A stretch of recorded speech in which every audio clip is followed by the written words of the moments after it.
This is Jason Verney's podcast. I am Jason Verney.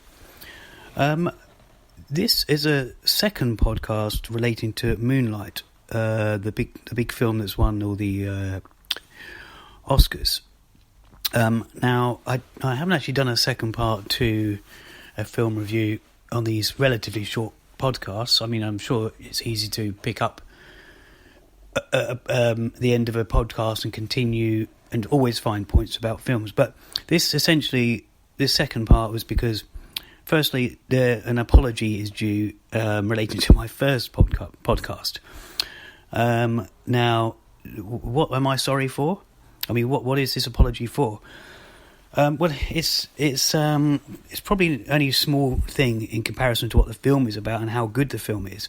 But I did mention that the famous actor Johnny Depp had a part to play in the film's production. I actually meant, or should have said, if my memory had served me correctly, Brad Pitt.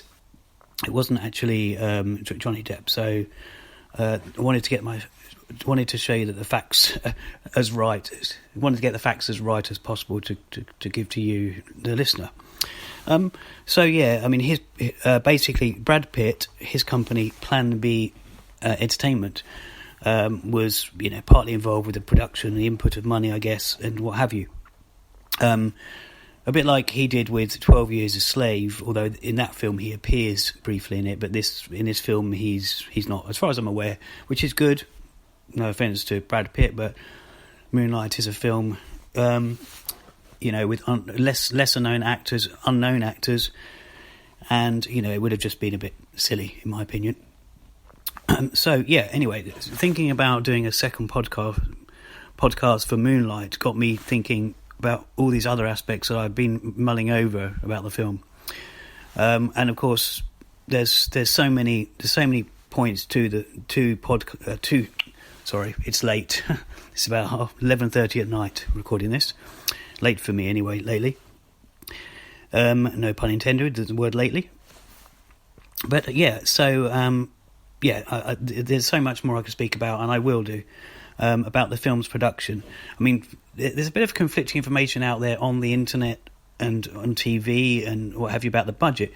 The film's budget was, according to some people, in particular, for example, one particular person, or let's say program, one of the BBC film review programs, quoted it as 1.5 million, and so do other websites. But elsewhere, it's quoted as 5 million. Now, I'm talking about dollars here.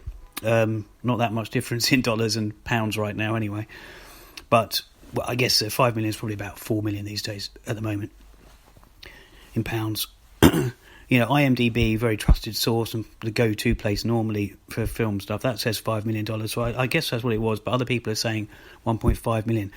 Now, the reason I mention that, the production, of course, a lot goes into a film, money-wise, what it's spent on, the actors, cinematography, editing, pre-production, general post-production and pre-production costs, let alone food, catering, and what have you, and the other unsung heroes behind the scenes, the makeup artists and gaffers and whatever. But to me, this film, even with this budget, I mean, it's low for Hollywood standards. The music, the amount of music in it, even though I said it was kind of minimally music filled. Before, it kind of still is, but it doesn't actually. What I meant by that was it doesn't detract you from the film and the story, but the music is brilliant. But the music costs a fortune, so I'm surprised they managed to get all this in, get all this music there, and it mixes current songs.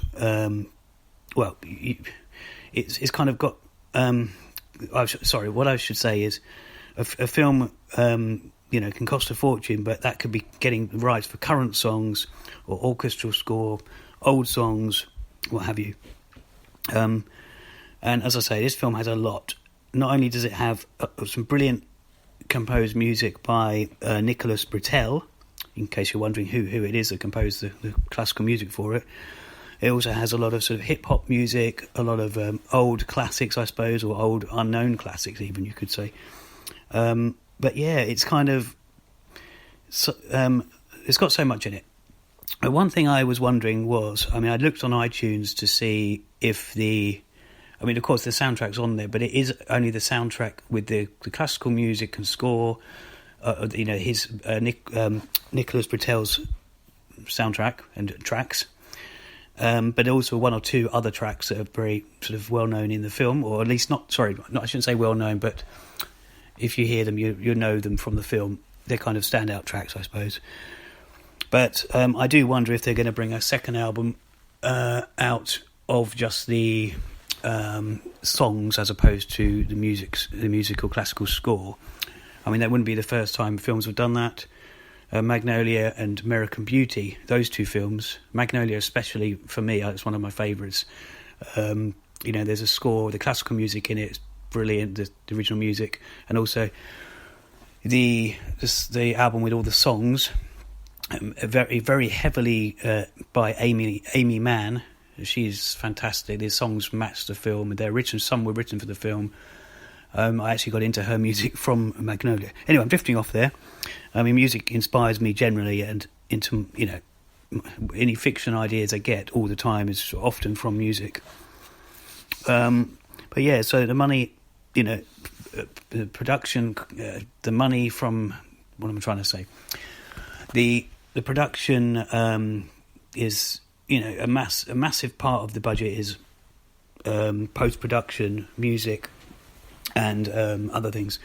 But the cinematography, of course, that costs you to get good cinematographer, or unless you've got someone who'll do it for free. Not normally the case in Hollywood.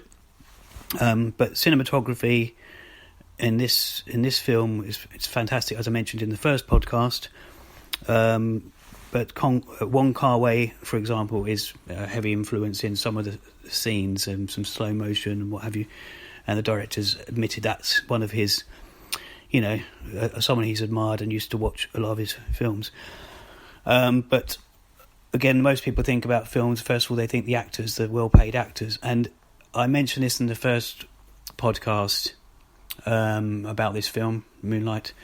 And it's about Naomi Harris. She plays the mother, and she plays the mother at three stages of her life because the child's grown up. At three different, the film is split into three parts, but she's actually English and she's playing American, but it's brilliantly played. And not only is she's playing it a different accent, she's playing, as I say, different stages of life, and also different stages of issues that she has. I won't go into that too much, but I mean, they're kind of abuse of some kind. Revolves around drugs, put it that way. As I said in the first podcast, she's fantastic. So I mean, all these things. I mean, even for a low budget of whether it's $1.5 million or $5 million, it's amazing that they got all this quality out of it. So I really wanted to just do a second podcast. I was toying with it for ages because I thought, well, I've finished the podcast. I really wanted to say sorry for getting, saying Johnny Depp was involved when in fact Brad Pitt was. And I probably should say is because the film's finished and is out there, but of course the film's going to be talked about hopefully for years to come. Just some little facts. By the way, that could be a play on words because the character's name in one of the segments, he's nicknamed Little. So some little facts. As you probably know, this has had 8 Oscar nominations, this film. It's a very personal adaptation. I said before in the first podcast that it's autobiographical in certain parts. Some inexperienced actors played. If you didn't know already, that's one of the little facts. I won't say interesting facts because I might be boring you right now. What other things can I tell you about it? I'm just trying to wrap this up sort of quickly. I don't want to, I'm trying to make these podcasts not too long. What other things? Oh yeah, Naomi Harris. I mean, Naomi Harris, when she's actually been in a lot of things, a lot of TV things as well. And I guess because I don't watch TV as such, I might watch the odd thing on BBC iPlayer. I haven't really seen her. I guess her face is familiar, but in this film, she exceeds all expectations, and whether you know her or not, she's fantastic in it. So yeah, as I said before, the soundtrack it sort of mixes hip hop with orchestral music and old classics as well. That's a little fact that I've already told you. And I'll probably leave it there. There's probably a lot of things I could talk about regarding Moonlight, and I've probably forgotten something as well. But I feel like I've justified a second podcast. I mean, as I say, I didn't really want to do a second one. There's so much I could talk about, but it was just there's essentially for the apology for getting some facts wrong. Of course, if I've got any other facts wrong, do tell me. You can leave comments below this podcast, or you can drop me a email or message. There's details alongside this podcast. There's ways to get in contact with me. I'm going to leave it at that. I'm pretty tired. It's 11:30. It's Friday night, and I will say goodbye. And if there is Moonlight, enjoy it and sleep well. Goodbye.